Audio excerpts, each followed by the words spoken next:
Michael Jackson was one of the most famous people that ever lived. He sold hundreds of millions of records. He created one of the most recognizable music videos in history. He transformed the music business.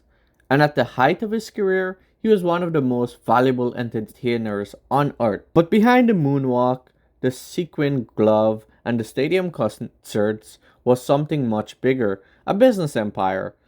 Jackson wasn't just a singer, he was a recording artist, performer, songwriter, producer, brand, investor, and eventually the owner of one of the most valuable music catalogs in the world. But his financial story is complicated because the same man who became extraordinarily wealthy also accumulated enormous debt.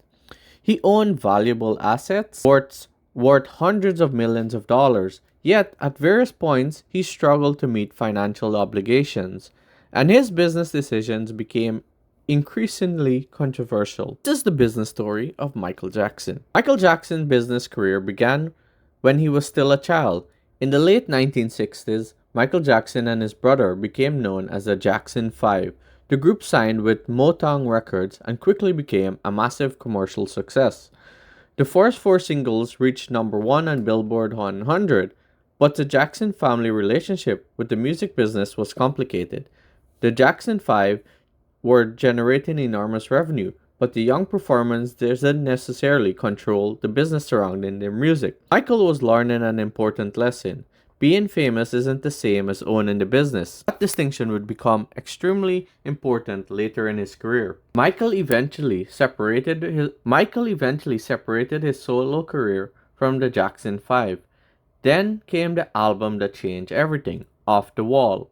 Released in 1979, the album became a huge commercial success, but Michael's next album would completely transform the economics of his career.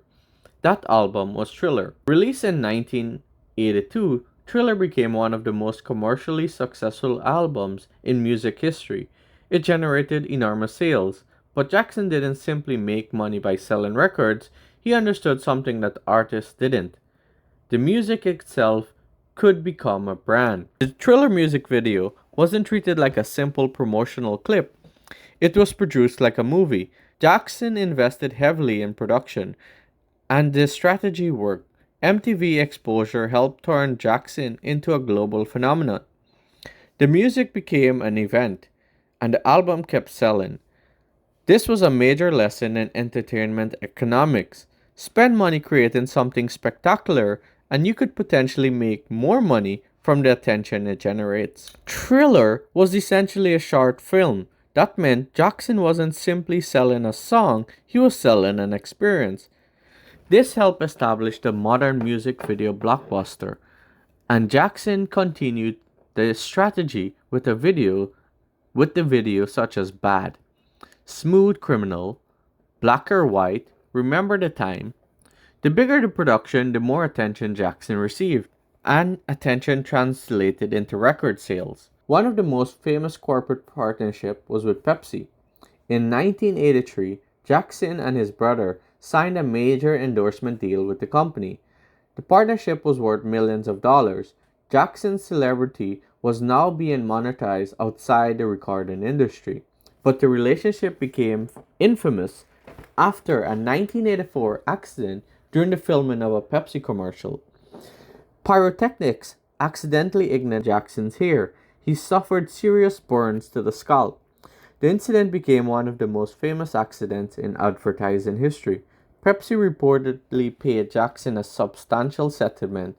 Jackson then donated the money to a medical center. The episode showed both sides of a celebrity advertising. A global celebrity can be worth enormous amounts to a corporation, but putting a celebrity at the center of a massive production also carries significant risk.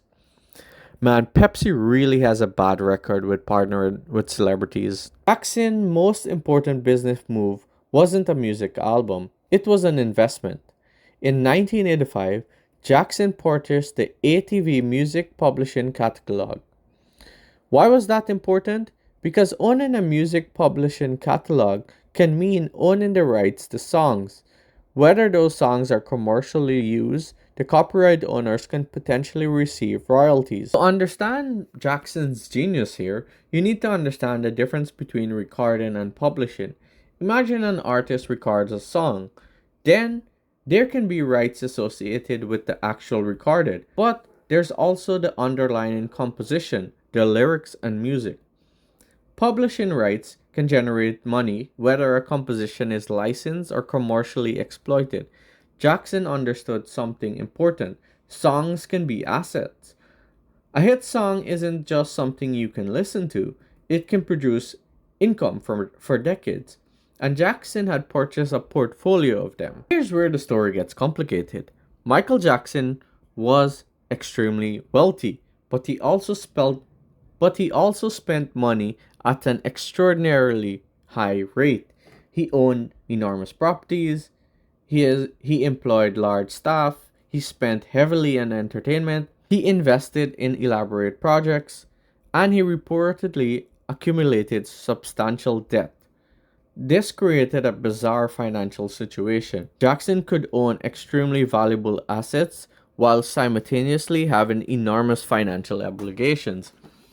In other words, being asset rich doesn't necessarily mean being cash rich, and Jackson's biggest asset would eventually become central to his financial survival. In 1988, Jackson purchased a large property in California and transformed it into what became known as Neverland Ranch. The property included amusement rides, a zoo, gardens, theaters, and other elaborate features.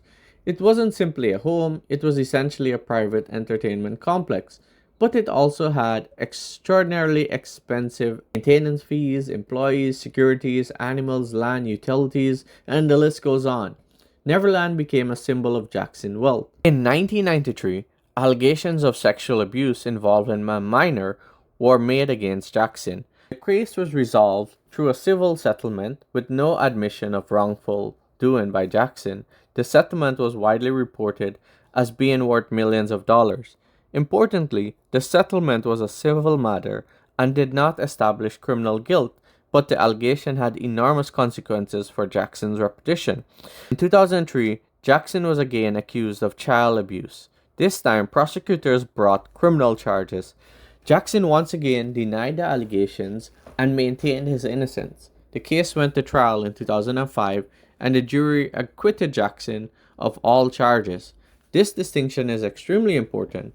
Jackson was not convicted. He was not found guilty on all counts, but even after the acquittal, the legal and reputational damage was enormous. His career and finance were already under significant pressure. In 2001, Jackson released Invincible. The album reportedly cost an enormous amount of money to produce and promote. It sold millions of copies, but the relationship between Jackson and Sony had become increasingly hostile. Jackson accused Sony executives of not properly supporting the album. Sony disputed Jackson's criticism. By the mid-2000s, Jackson's financial problem became so serious that Neverland Ranch was threatened with foreclosure. Jackson eventually stopped living there regularly. The property became another symbol of the strange contradictions in his finance. He had once been one of the richest entertainers in the world, yet he was struggling to maintain one of the most famous properties he had owned. This wasn't necessarily because the property had no value, it was because valuable assets can still be expensive to maintain. In 2009, Jackson announced a series of concerts in London called This Is It. The shows were supposed to mark the return to the stage. Tickets sold out extremely quickly. The demand demonstrated something extraordinary. Even after controversy and financial problem, Michael Jackson remained one of the most commercially powerful entertainers on earth. The concert could potentially generate enormous revenue, but they never happened. On June 25, 2009, Michael Jackson had died in his Los Angeles home, and the estate began systematically managing Jackson's intellectual property. This is where Jackson's story takes one of the biggest turns. During his lifetime, he had enormous financial problems. After his death, his estate became a remarkable successful business operation.